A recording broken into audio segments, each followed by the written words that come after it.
Hello everybody, welcome back to Road to Master. I hope you all have an amazing day. We're starting off, we've got the black pieces against the 1752 from France. And as you guys can see, yes, I shaved off my beard. I got bored. I apologise. I know it's a bit of a jump scare, but unfortunately there's nothing I can do about it at this point. I can't exactly glue the things back on. But anyway, we get a Spanish, Roy Lopez. And yeah, I've not got a very good relationship with the Spanish. Not the Spanish people, they're fine. The Spanish opening, the Rui Lopez. I don't really know what to do against it. Mostly I've been playing d6. I know a6, knight f6 is a move. However, I don't understand why they're not just winning a pawn.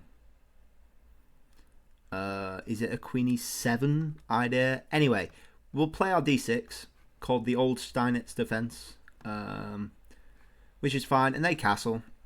And I think we just go knight f6, just to hit this pawn. But we've gone from the Roy Lopez to the old Steinitz defense to the Berlin improved Steinitz defense to the Berlin defense. What? I didn't realize openings could change that quick, to be honest.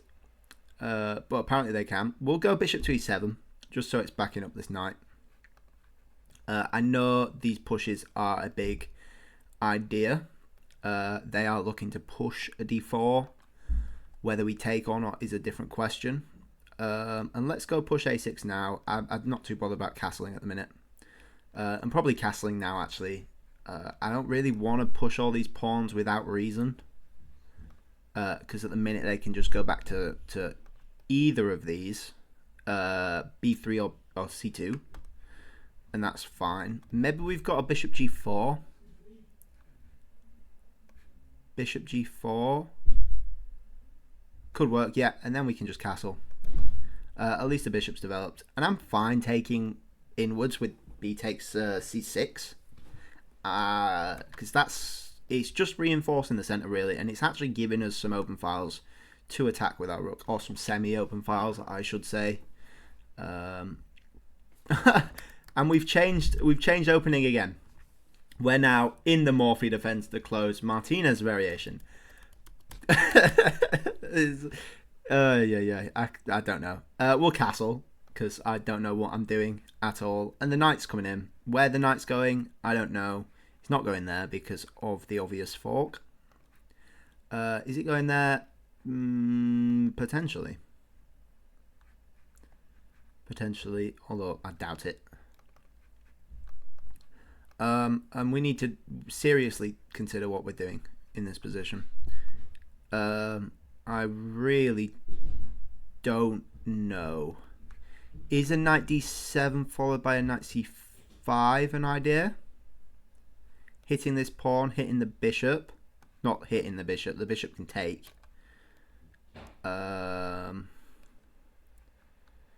could be a possibility. And then maybe look for an f5 break. Could be a possibility. I like that idea. I believe. Whether it works or not, that's a different answer. One that I do not know. But we will shortly figure it out, hopefully. Yeah. I hope you guys enjoyed yesterday's endgame video. Knights and bishops are always a bit tricky, so I hope it wasn't too preachy. But yeah, I enjoyed making it. And I'm looking forward to the next one, which will either be Queen and Rooks or just Rooks. Rook endgames are very, very nonsensical, so it might be both Queen and Rooks, depending on what information I can sort of find. But the problem with an f5 push here is that the bishop does have this diagonal looking for a check. But we did actually say we were going to c5, didn't we not? c5, push, takes.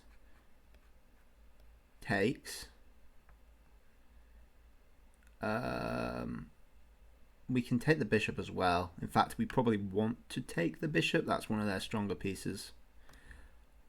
We also have the opportunity to go to b6, but I don't think that's good because these two squares are blocked off. So let's go to c5, and then potentially we could even reroute to e6 is an idea. And the bishop's gone back to c3. Strange. Are you looking at now a d4?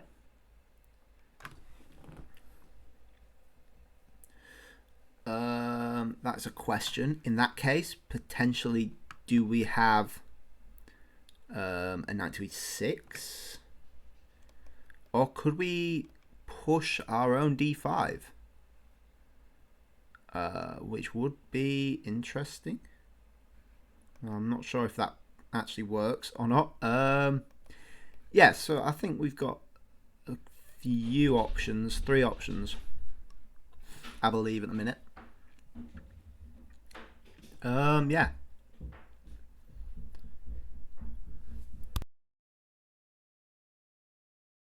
Apologies, that was a horrible sneeze. Yeah, I'm not sure what to do here. I feel like f5 is calling to me, but I don't think it's very principled. Especially with this strong diagonal.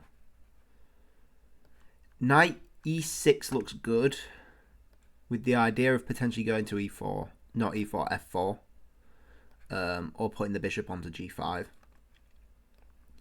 However, it makes these two knights very vulnerable to a pawn push. At which point maybe we would just push our own pawn.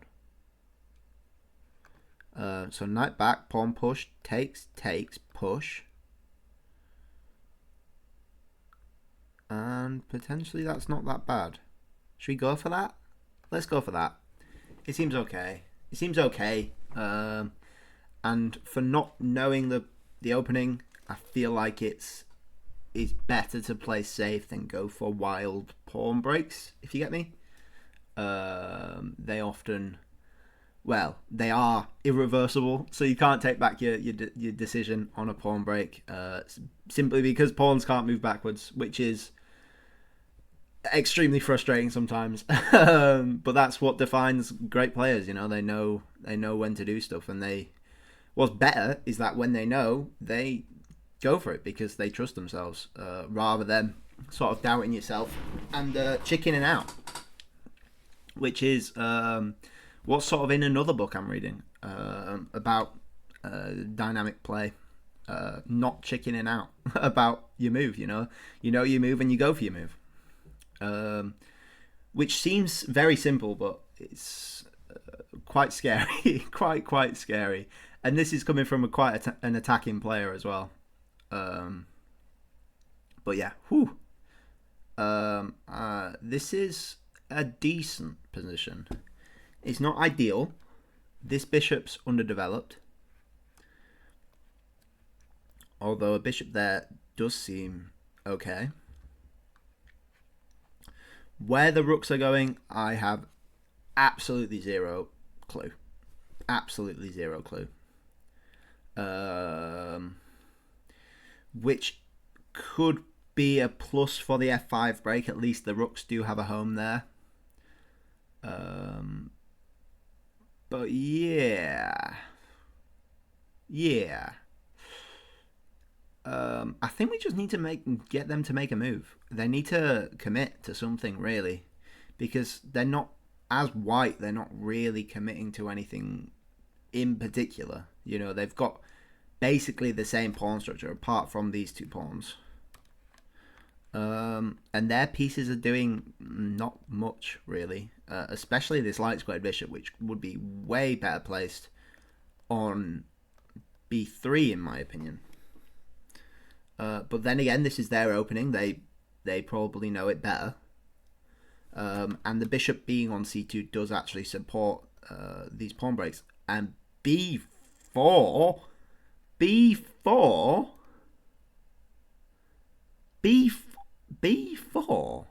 What? B4? That makes zero sense whatsoever. Absolutely zero sense. B4. See, now I'm looking for... There's just such a non-move. Are you trying to stop my knight getting to C5?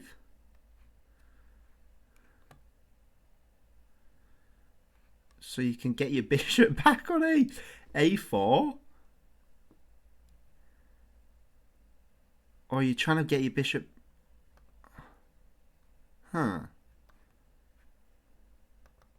Huh.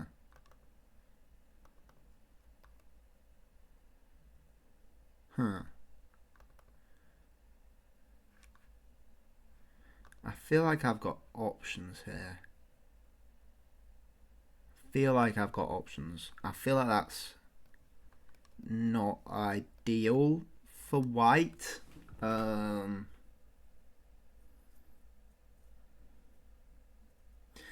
The question is, how do we use that to our advantage? So they're committing to this side. Does that mean we commit to this side? Maybe not, because then this diagonal's weak. But then we can just go king h8, and then we can fully commit to this side. Let's go for it. Let's go for it. Why not? Why not? I've already shaved my beard off today. It can't get any crazier. Maybe a queen d7. Bishop comes back, because obviously the pawn is blocking the bishop. Maybe a rook f6 could be nice. Although bishop g5, but then bishop rook g6 takes with a bishop there, with a queen somewhere, and I think that looks okay. I know it's a very detailed, in-depth analysis, but ooh, we also have f4 if the bishop comes in, trapping the dark squared bishop, and winning the game. Hopefully that would be enough to win the game. Very scary move. So they are going to have to take, at which point bishop takes seems good. Rook takes potentially, although I don't see it doing much really. Probably a bishop takes.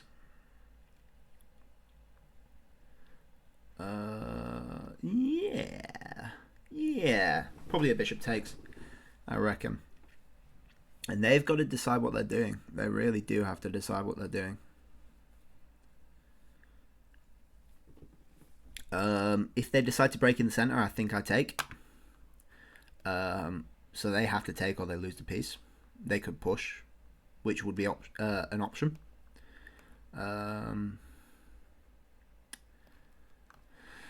Definitely would be an option, actually. Takes, not push, takes. Where are we? Push. Pawn takes. Pawn up is key. Yeah, probably not. Probably not. Maybe takes. That seems dubious. That seems very dubious. Why can't I move that back? I don't see why I can't move that back. They would be crazy to commit to g4. Move that back there. I can just take, surely. Then push. Well, then takes. Oh, push is actually interesting. There. I could trap the bishop. Oh, I could just take the knight and then trap the bishop. That would work. Surely. No, because takes knight, knight takes. Then the bishop is no longer trapped. And then d5 looks quite nice for them.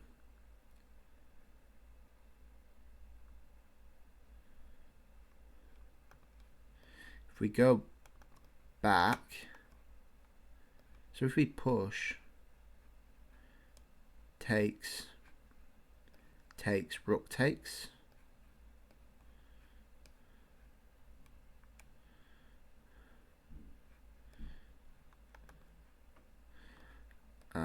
They can't take this first because we can take with an attack on the queen. So they would have to do takes. Oops, I can't draw an arrow. Takes, takes. I think they would be crazy to go with pawn takes. So they would go with rook takes. Then like a knight f4.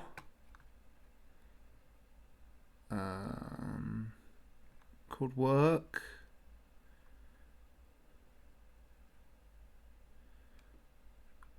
Ooh, or a knight g5 with a queen d7. Or we could take. And after takes, which would be interesting. Knight takes. Doesn't really do it for us. Or we could take this pawn. And after takes, we push. And then takes, and then knight takes. Yeah, I think that looks good. Let's do that. Let's do that. I think that works. They have some things they can do, maybe.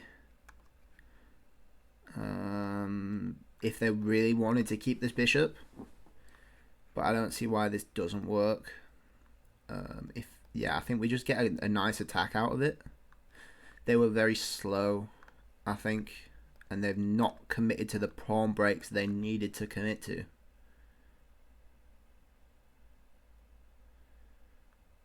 But yeah.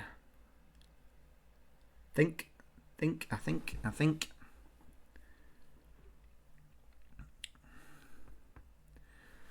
And then if they decide to stop the push, we can just take back with the bishop. But they didn't, so we'll push up now and take with the knight. That's if they want to get the pawn back.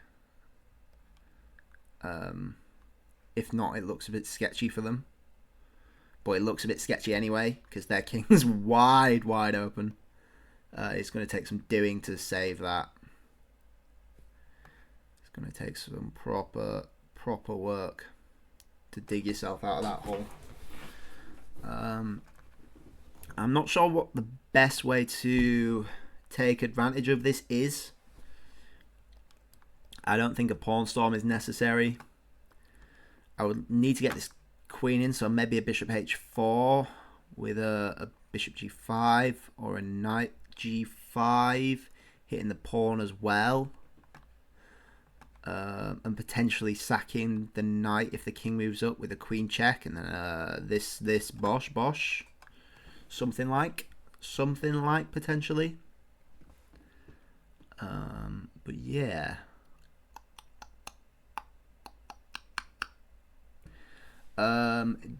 D4 is an interesting idea here. But then we can take, and we have this chain of takes. While they don't. They can take one. Which would be interesting, sure. Unnecessary, yes. They'll be better off, I think. Well, the D4 is not the worst. It's not the worst. Takes, push. Takes. No, because you can't, because that comes with check as well.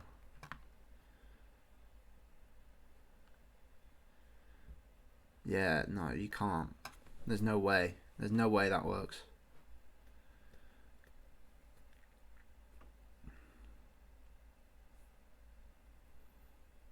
I'm pretty happy with this, I think. I don't have any reason to be unhappy with it. No reason to be unhappy.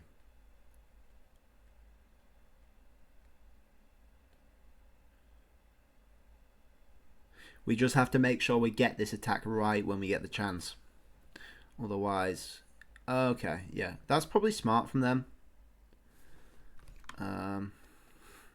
But now we just have to take this bishop. That's the way it goes. You need to get the piece back. And now I think a knight g5 followed by a queen d5, d7 hitting that. So knight takes, bishop takes. Yeah, basically. I think that's the plan, and then we can double up.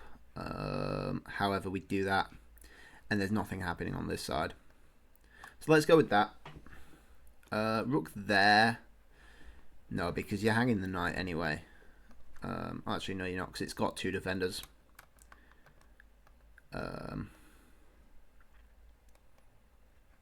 Yeah. Now, do we just take this knight? I think we sort of have to.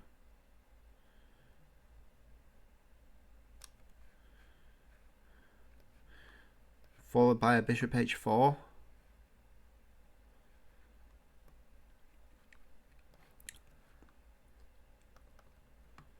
And then a queen f6. Yeah, I think that's probably the best way to go about it. Queen f6.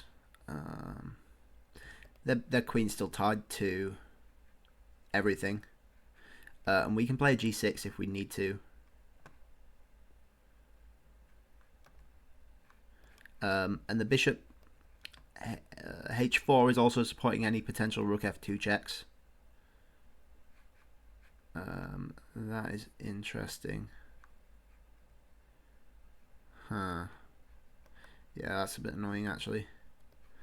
Although a bishop f2 it doesn't look particularly appealing. Yeah, gosh, we might have to bring that back. It's not ideal. Not ideal. Bring it back with potentially a h5. Although rook g6 looks nasty. Not nice. Not nice. We need to get this knight in the game somehow. This bishop's still out the game, which is good. But yeah, it's surprisingly hard to actually hit this king. There's not much we can get to hit it with. Unless they do some very poorly advised pawn maneuvers. I think that actually works for them. Takes queen there. Push, takes queen there. Stops any pushes. Covers the g7 square as well. We could go queen e8 and then go h5 just to stop the rook coming in that way. Now what's this queen doing? You're looking to double up the rooks.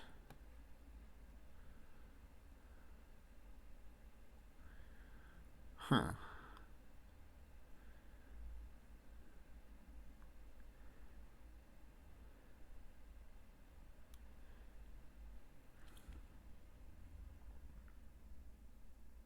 Yeah, I think queen e8's better. We're not really under attack, to be honest. I'm not scared.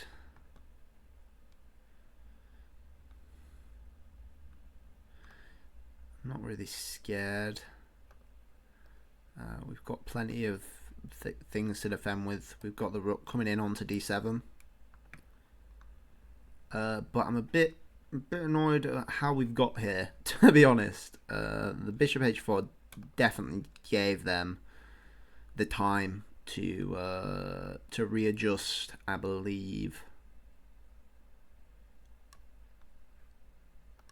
Yeah, I think that was probably it. It just gave them too much time. We needed maybe a queen e7, e8 straight away, and getting the queen onto h5 potentially.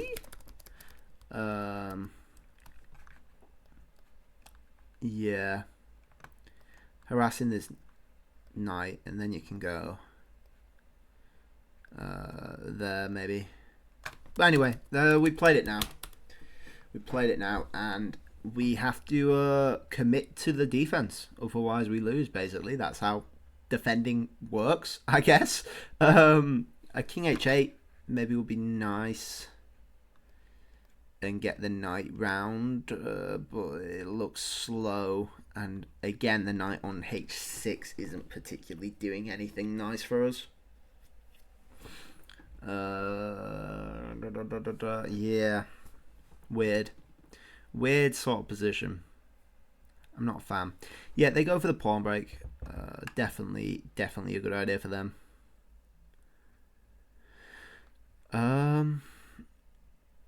Although, what are they going to do? You know, are they going to take? No. That gives us way too much counterplay. Are they going to push? I doubt it. That seems to lock up their light square bishop to a life of misery. Let's go rook d8. Let's go rook d8. Looking at rook d7. Looking at knight g6. Looking at other things, maybe? I'm not sure. But, I mean, they're not taking. We would be a fool to take and let them in. So why would we do that? Let's not do that. How about we just not let them win? Like, you know, you don't have to take pawns. And that's something a lot of people forget. I know I forget in my calculations as well. You have, yeah, they option if they do this. Yeah, they option if they do that. But what if they don't do anything? Like, that's when you're in the moment, you think you've got a winning tactic and your calculation's working for you. Always remember to calculate. What if they decide to just not do anything that is nice for you? You know, what if they decide to do nothing? Yeah. And now rook d7, I think. Now rook d7. That's fine. We could potentially take now.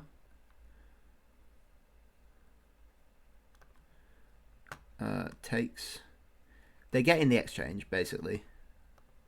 That's a thing. And we're just going to have to deal with that. We're still defending quite well.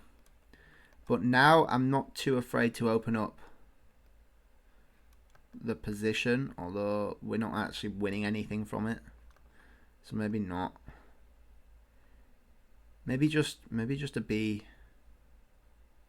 b5.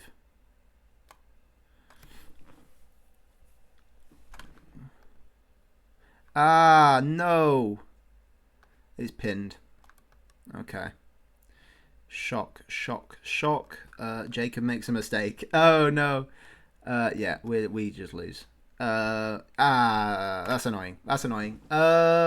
We'll have a look at it. And we'll try our best to be impartial. But yeah, we definitely made a mistake with the bishop h4. And I believe we'll see that in a second with the roller coaster. Although it seems relatively equal up to a certain point. 67.1 versus 85.3 for him. Apparently I'm a 1300 versus a 2150. And we'll see the opening. Apparently this is all theory. Stopping with bishop to g4. So apparently b5 is good here.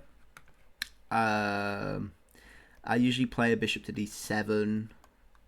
Bishop to b5 is quite a common idea in the Ruy Lopez, but I never quite get it, to be honest. I'm not a big fan of pushing pawns right out the beginning. But if that's what the theory is, that's what the theory is. The bishop comes in on e3. Again, it's wanting us to push b5. And this knight maneuver, does the computer like this knight maneuver? Apparently not. Apparently not. It doesn't want us to go back to d7, and it does not want us to go to c5 either. It's actually liking the f5 break. But what it does like, so actually, the bishop wanted to take here, which is interesting. Oh, because you triple isolate the pawns. You get rid of the bishop pair though, so interesting. But 1.6 for white here.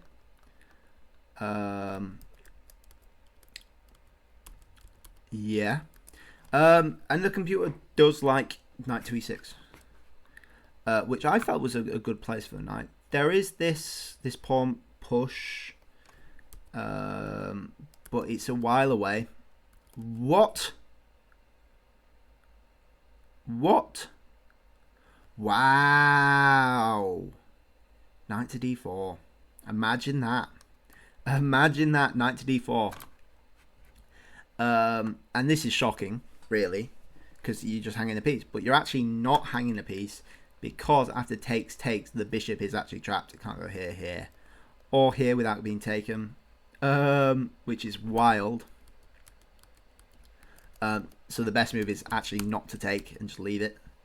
But we can go through.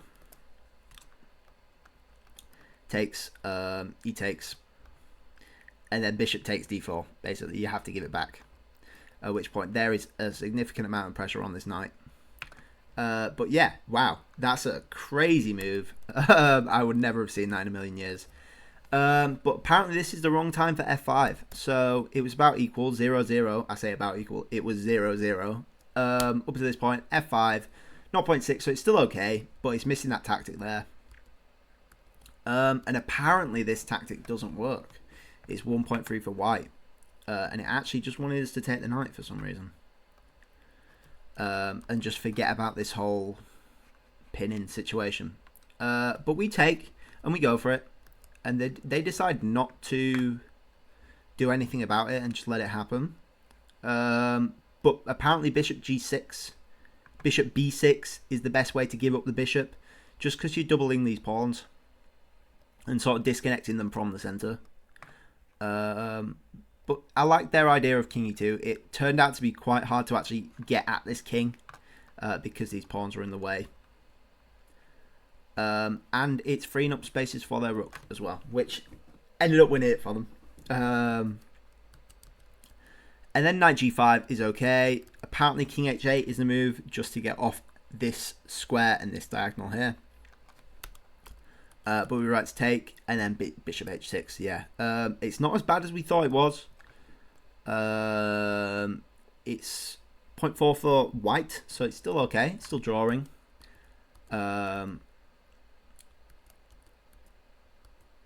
Yeah, they should have got their bishop on the diagonal a bit earlier. But they definitely timed it right when they did. Queen e8 is okay. Apparently it wanted a5, maybe just to get a4 in and stop the diagonal. But then rook f7. They had these for a while. And they decide to go for it. And then obviously the rook sack. There's not much we can do at that point. Other than just give up the game, basically. I mean, it's 5.6, so you can play on, sure. But, you know, what's the point? Really, that looks absolutely abysmal.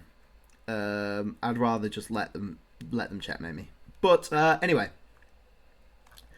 I don't particularly fancy going over some theory after that. We'll remember the b5 if that's appropriate, and maybe an earlier f5 if we ever play this again. But yeah, thank you all for watching. I hope you enjoyed me making a fool of myself, and I hope you enjoyed the jump scare of me without a beard. But anyway, thank you all for watching. Please like if you liked, please subscribe if you really liked, and I'll catch you guys all tomorrow. Bye bye.